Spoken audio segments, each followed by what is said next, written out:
Hello and welcome to another exciting edition of Best MTG Decks Ever. I'm your host, Joe, and today we are going to be going over some cards you should be playing in Commander. These are just some cards that I really enjoy putting in decks, and I think that you gain a lot of advantage from playing them. So let's look at the first card. We've got Siphon Mind. It is 3 colorless, 1 black. Each other player discards a card. You draw a card for each discarded card this way.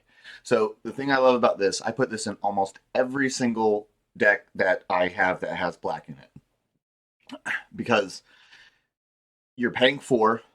This is how it normally goes down. You pay 4, you draw 3, everyone discards the worst card in their hand, and the card advantage goes if, so let's just say everyone on the table has 4 cards in their hand. You cast this. Now, all your opponents have 3 cards in their hand, and you now have 6 cards in your hand. Because you had, it was 4, 4, 4, and 4. You cast Siphon Mind, they all discard a card. So everyone goes down to 3, 3, 3, and 3. You draw 3 cards, you're at 6. So they all have 3 cards in their hand, you have 6. That's crazy card advantage for only 4 mana. It's a great draw spell in black. It's just great. It's awesome. I run it in almost every single deck. Next up, we've got Aura Blast. Aura Blast is 1 colorless, 1 white, instant, destroy target enchantment, draw a card. Again, this in mind is about card advantage. You play this, you destroy your opponent's enchantment, and you draw a card. So you don't even actually lose any card advantage by getting rid of it. And every single game, there's always an enchantment that you got to take out. So for white, this goes in almost every single white deck that I run. Next up, we've got Ghostly Pilferer. Ghostly Pilferer is 1 colorless, 1 blue. It is a spirit rogue creature. Whenever Ghostly Pilferer becomes untapped, you may pay 2 colorless mana. If you do, you draw a card. It also has, whenever an opponent casts a spell from anywhere other than their hand, draw a card. And it has another ability. Discard a card. Ghostly Pilferer can't be blocked this turn. So I think this card is amazing for Commander. Essentially, you just get it on the board just from one ability. Whenever an opponent casts a spell anywhere other than their hand, draw a card. Unless you're running, some sort of Spellstorm deck, if there's any reason that you would want a creature out on the board that will let you draw cards, and you're playing blue, this is going in your deck because anytime your opponents cast their commander card, you draw a card. So you plop this out on turn 2, and then, a round or 2 goes by, everyone has cast their commander, you draw 3 cards. So this card is a draw machine. If you get it out, and many games that I play, there's somebody that doesn't get a board state, and you can just ping them for 2. And so if you've got the mana and you've got the opening, you can also get a little bit more value out of it. You can squeeze it so you can hit them for 2, and then when you untap, you pay 2, and you can draw a card. That's obviously not as big as being able to draw whenever your opponents play a spell from anywhere else other than their hand, which includes tons of more cards than just the commander. Okay, what I initially described was only drawing off of them casting a commander. If they're playing, like a Prosper Tomebound deck where almost everything that they're playing is being played from exile, this is just an insane draw machine for something like that.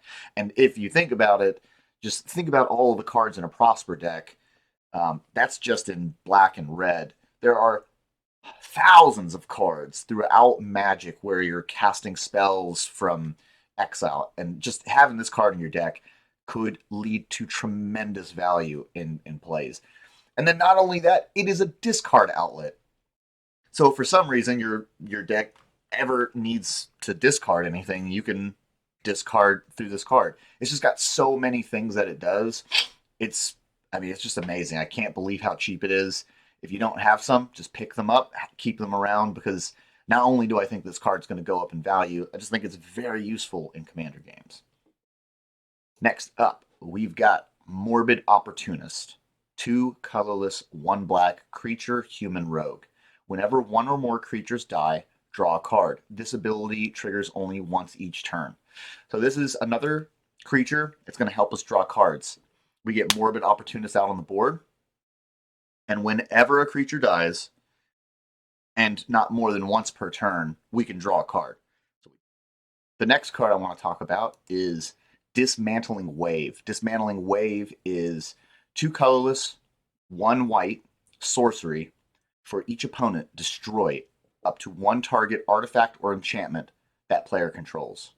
And then it has cycling, 6 colorless, 2 white. When you cycle Dismantling Wave, destroy all artifacts and enchantments. So this card is amazing because it gives you versatility in that for relatively cheap cost, only 3 mana, converted mana cost, you can destroy 1 artifact or enchantment from each player. So you can 3 for 1 on the card for a relatively low amount of mana, and then late game, if you just need to board wipe, you can pay this. It'll replace itself because you're cycling it, so you don't lose the card advantage. I mean, you are investing a lot of mana into that, but you will destroy all artifacts and enchantments. Very versatile card. I run it in almost every white deck that I'm playing. Next up, we've got Pest Infestation. This is one of my favorite cards to throw into green decks now. It is removal for artifacts or enchantments. So this is how the card reads. XX 1 green for the casting cost, and it's a sorcery. Destroy up to X target artifacts and or enchantments.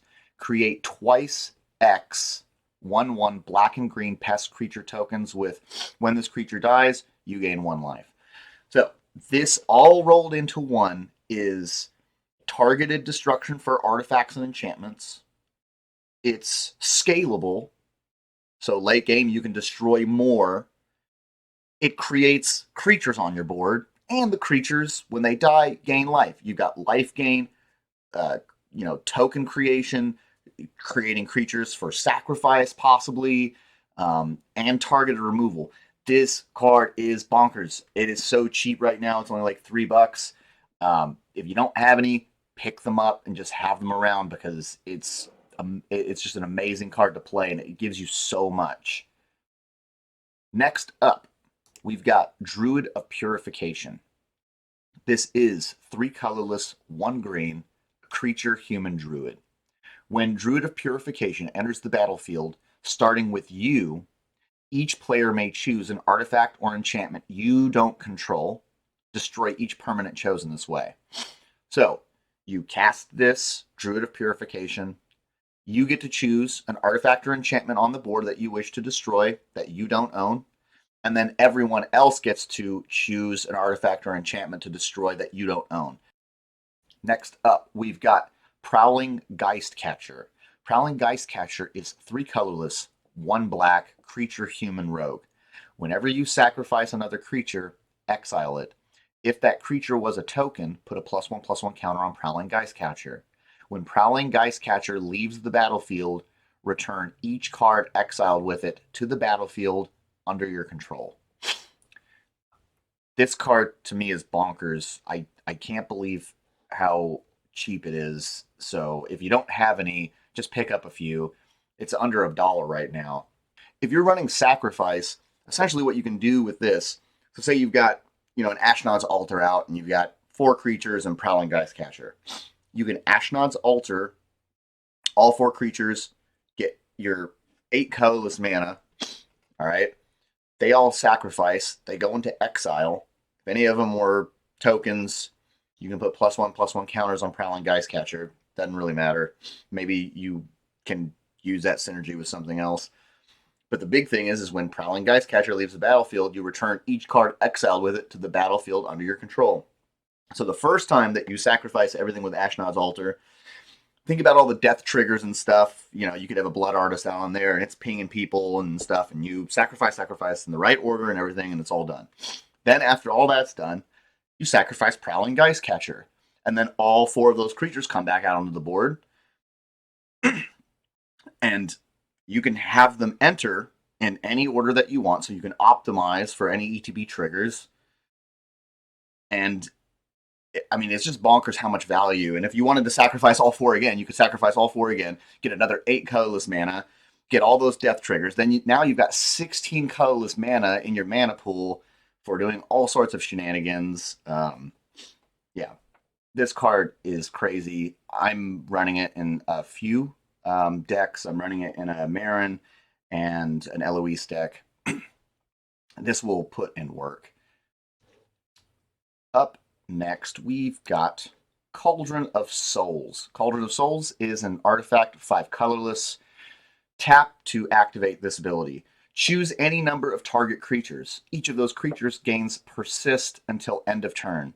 When it dies, if it had no -1/-1 counters on it, return it to the battlefield under its owner's control with a -1/-1 counter on it. It can combo with Plunginggeist Catcher.